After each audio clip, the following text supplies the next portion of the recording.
افوض امری اللہ ان اللہ بصیر بالعباد لا حول ولا قوة الا باللہ العلی العظیم. بسم اللہ الرحمن الرحیم. الحمد للہ رب العالمین بارئ الخلائق اجمعین الذی ہدانا لہذا وما كنا لنہتدی لولا ان ہدانا اللہ. لقد جاءت رسل ربنا بالحق والصلاة والسلام والتحية والإكرام على سيد الأنبياء والمرسلين خاتم النبيين رحمة للعالمين المخاطب طه وياسين جد الحسنين سيد الكونين مولانا ومقتدانا أبي القاسم محمد المصطفى صلى الله عليه وسلم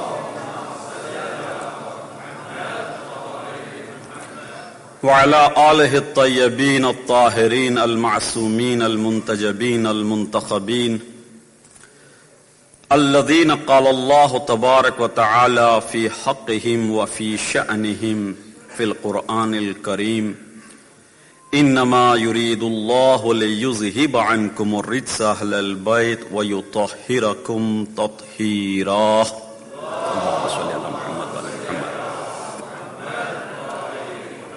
لا سيما بقية الله الأعظم أرواحنا له الفداء واللعنة الدائمة على أعدائهم أجمعين من يوم ظلمهم إلى قيام يوم الدين. أما بعد فقد قال الحسين عليه السلام إني لا أرى الموت إلا سعادة والحیاة مع الظالمین الا برمہ. صلوات اللہ محمد وآل محمد.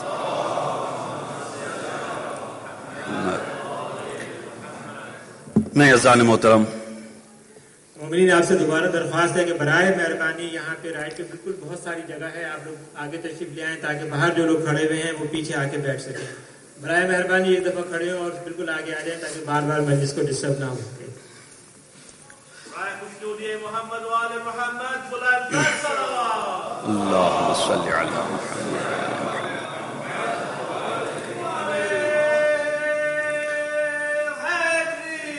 یا علی. رائے تاجیل ظہور امام زمان بلند صلوات. اللهم صل على محمد وآل محمد. نئی اذان محترم، یہ شب عاشور کی مجلس ہے. اس جذبے کے ساتھ صلوات پڑھیے گا جس جذبے کے ساتھ اصحاب حسین شب عاشور موجود تھے. بآواز بلند صلوات.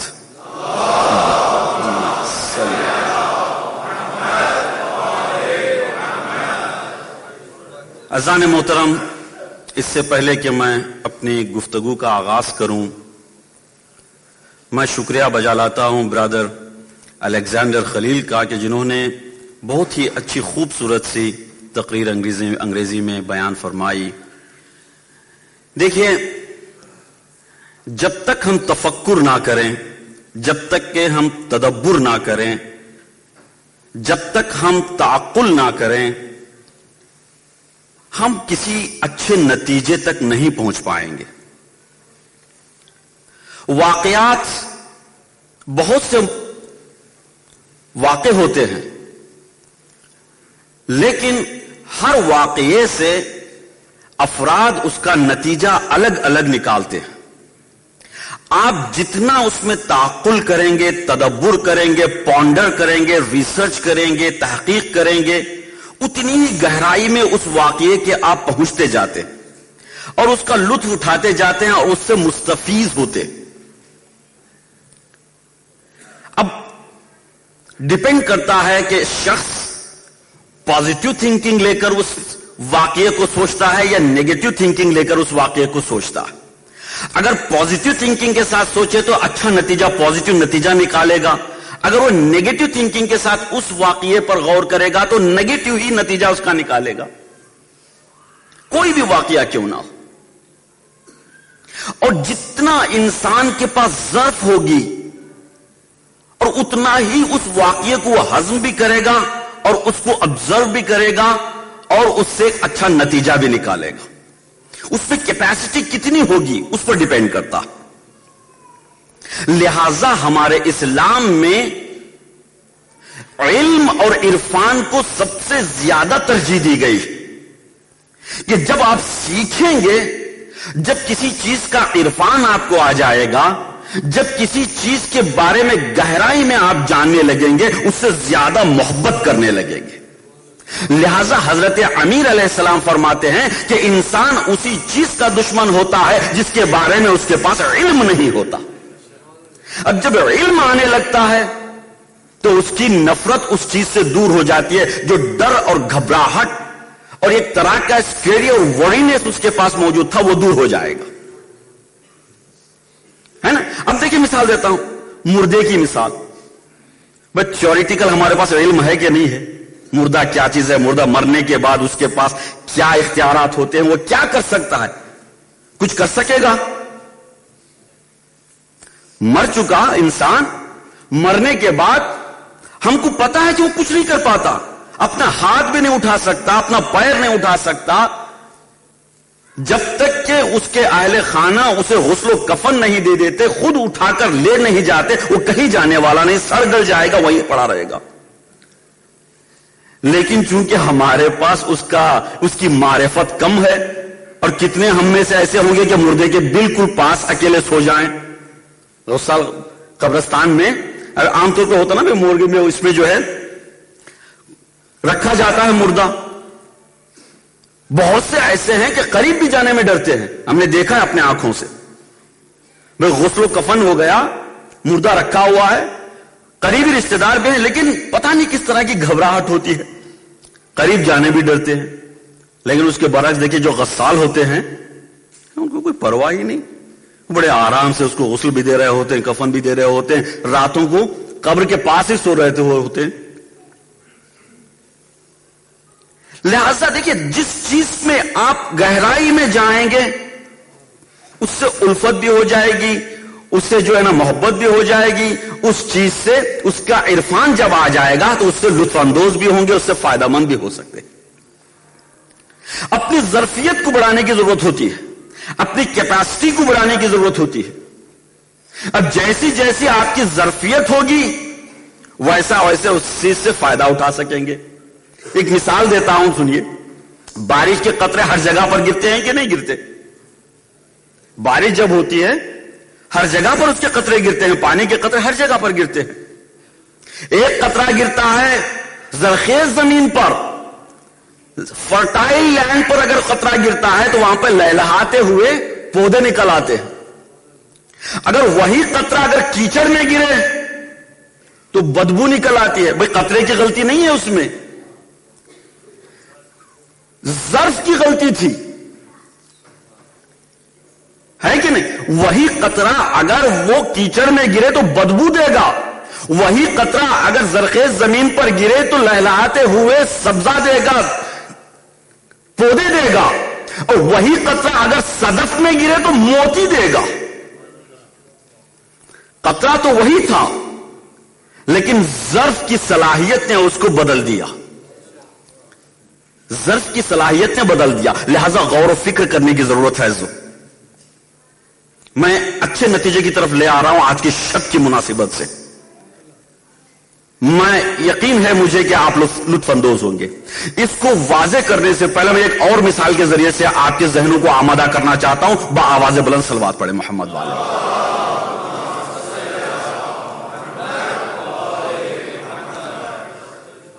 ہر واقعے کو میں نے کیا کہا کہ انسان اپنے اعتبار سے لے گا، اپنی کیپیسٹی کے اعتبار سے لے گا. ایک گاؤں میں ایک لکڑہارا ہوتا تھا. کون؟ لکڑہارا. اور اس کا ایک شاگرد ہوتا تھا اس کے ساتھ، جوان. دونوں ہر دن جنگل جاتے، لکڑیاں کاٹتے اور گاؤں شہر جہاں بھی ہے وہاں پر وہ لکڑیاں لاتے، لکڑیاں بیچ کر روزی روٹی کا انتظام ہو جاتا تھا. ہر دن ان کا یہی